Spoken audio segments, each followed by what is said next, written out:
मैं समय हूं. Hi, time recapped here. Today I am going to explain a sci-fi thriller film called Blindness. Spoilers ahead. Watch out and take care. The movie begins with the scene of a young man on his way to work suddenly going blind in the middle of a traffic stop. When the traffic light turns green and the man is not able to move his car, the cars behind him begin honking at him repeatedly. Soon some concerned city dwellers approach the man and learn that he has lost his vision. A good Samaritan named X offers to drive the man home and help clear the traffic. As they head to his apartment, the blind man describes his sudden affliction as an expanse of dazzling white as though he is swimming in milk. Eventually they arrive at the blind man's upscale apartment. However, as soon as the blind man gets out of his car, the rescuer flees with the blind man's vehicle. Later, the blind man's wife returns home and is shocked to learn about her husband's condition.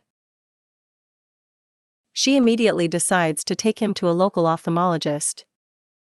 The doctor performs a thorough examination of the man's eyes but fails to find the reason for his sudden blindness. For most blind people everything goes dark, but the blind man mentions seeing white. The doctor refers the man to a hospital. Meanwhile, the man who stole the blind man's car runs into a police check. Afraid of getting caught, he illegally changes lanes and abandons the car. However, before he could get away, the man gets his karma and suddenly goes blind like the man who he stole from. At home, the doctor tells his wife about the strange illness. After eating the dinner that she makes for him, the doctor stays up late to research the condition. By the next morning, two more people become victims of the illness, a local prostitute who always wears dark glasses and the doctor himself. The doctor's wife tries to examine his eyes but he pushes her away, afraid of infecting her with the condition. However, she refuses his attempts to keep her at arm's length and promises she will be safe. In various locations of the city, several more citizens are struck blind, causing widespread panic. The government takes cognizance of the situation and prepares a quarantine facility in a local derelict asylum. A crew wearing hazmat suits arrives outside the doctor's home to pick him up. Worried about him, the doctor's wife climbs into the van with him pretending to be blind to accompany him into isolation. The facility has been divided into multiple wards and each ward must elect a ward captain to represent them and communicate with the outside world. The woman who wears dark glasses, the first blind man, the car thief, and a young boy joins the doctor in his ward. The first blind man quickly recognizes the car thief's voice and a fight breaks out between the two. The doctor breaks them apart and effectively assumes the role of the ward's captain. The doctor's wife teaches the blind how to navigate in the corridors. More blind people join the doctor's ward, including the first blind man's wife. With the number of infected people rapidly increasing, in the due course of time, more and more people are crammed into the same facility, way beyond its capacity. The overcrowding and neglect from the government cause the hygiene and living conditions in the facility to deteriorate rapidly. The walls and the floors soon become caked in filth and feces. People become increasingly hopeless. Anxiety over the availability of food, caused by irregular deliveries, undermines the infected people's morale. The soldiers who guard the asylum become increasingly hostile and the government refuses to allow in basic medicines so that a simple infection becomes deadly. One day, the doctor's wife meets an old man with an eye patch in the facility. He lives in another ward but asks to move to the doctor's ward. The old man has a radio so the doctor's wife allows him to change wards. The old man tells the doctor and others in his ward about the things he knows about the outside world through the radio. He tells them that the sudden blindness, which is known as the white sickness, has spread all around the world, with hundreds of cases being reported every day. The governments around the world held countless seminars and round-table talks on the situation, but couldn't find a solution. Things quickly went out of control and the outside world has come to a halt. One day, while delivering a new batch of infected people to the facility, a blind man wanders away from his group and gets mercilessly shot by the soldiers. Panic ensues and two other people get killed in the resulting stampede. The next day, the soldiers callously toss a shovel over the wall that surrounds the quarantine facility and order the infected people to bury the corpses of the people killed the other day. The doctor proposes that they divide the work and each ward buries one body. People of Ward 3 are not pleased with the idea and they refuse to take responsibility for people they don't even know. The doctor clashes with their leader who declares himself as the king of Ward 3. Over the course of the next few days, the thief, who is no longer able to walk because of an infection, finds out the truth about the doctor's wife. He confronts her about it and pleads with her to help him escape so he could get his infection treated. However, the doctor's wife dismisses him and tells him that he is wrong about her. Fed up of waiting for treatment, the thief attempts to flee the facility that night but ends up getting shot dead. The doctor's wife feels she is responsible for the thief's death, but the doctor tells her that she is already doing everything she can. When she continues to insist that she should have come clean about her eyesight, the doctor gets upset with her and tells her that she is already acting like everyone's mother and she doesn't need to do more. The king of Ward 3 and his men hold everyone at gunpoint and take control over the food that the government delivers. He orders everyone to hand over their valuable possessions to him in exchange for rations. The infected reluctantly relinquish their valuables with which they had sentimental values attached in exchange for food which is way less than they used to get before. Moreover, due to the frustration of being unable to take care of himself and a feeling of helplessness, the doctor and his wife continue to drift apart. After finding the doctor upset, the woman with the dark glasses comforts him and tries to cheer him up. One thing leads to another and the doctor and the woman have had sex. Both immediately regret it even more so when they realize that the doctor's wife witnessed their entire tryst. The woman apologizes to his wife and learns about her eyesight.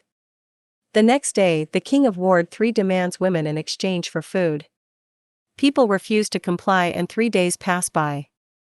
The doctor's wife asks the soldiers outside for food, but they tell her that they have already received food for the week and the responsibility of distribution is solely on the people inside. Desperate for food, people begin debating whether they should comply with the Ward 3's demands. They ask the doctor for advice. He tells them that he is in no place to guide them and asks them to do whatever they feel like doing. One by one, the women volunteer to be sex slaves for the men in Ward 3, and the king of Ward 3 forces himself on the doctor's wife. One of the women is brutally beaten to death by her tormentor. The next day, Ward 3 men take the women of Ward 2. A Ward 3 man taunts the doctor's wife on his way back, which makes her snap. She takes a scissor to Ward 3 and murders their leader. She proudly boasts to the Ward 3 men that they will never be able to know who she is before walking away with the women. She tells her husband about the revenge, but he could care less about it. He is more worried about the possible war. The people of Wards 1 and 2 learn about the assassination of the king of Wards 3 and grow worried about retaliation. Meanwhile, they barricade their wall anticipating a possible war. The group then discusses giving up the person who killed the leader of Ward 3. Hearing this, the doctor's wife almost gives herself up, but she is interrupted by the radio man, who suggests that they should get the food back themselves. In this way, the group plots a plan to fight back.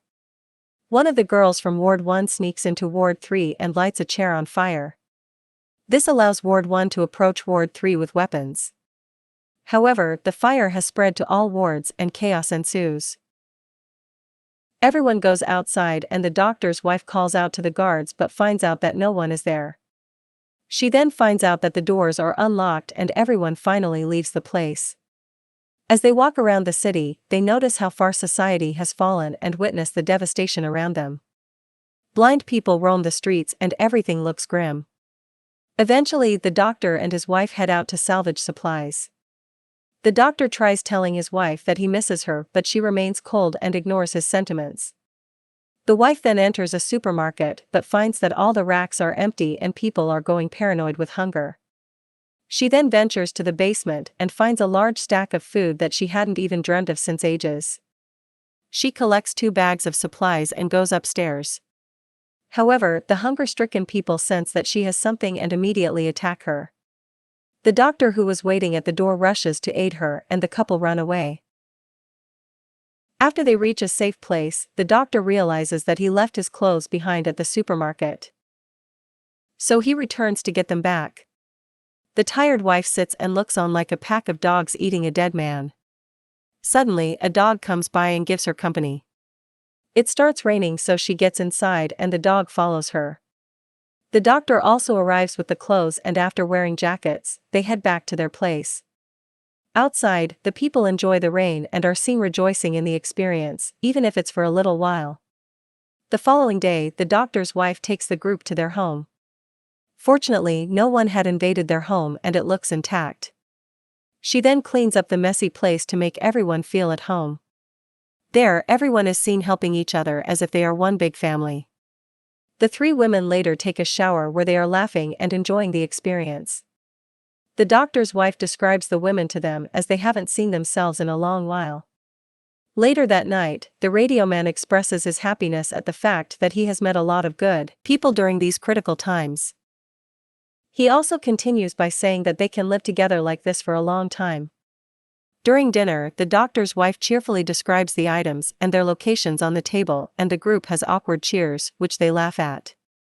That night, the doctor and his wife finally make love and he explains how much he loves her.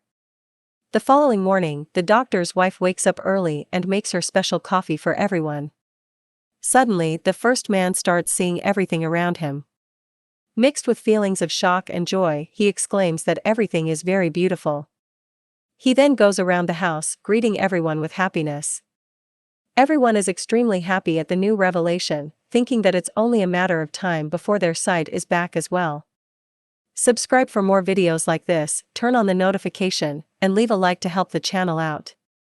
Thanks for watching.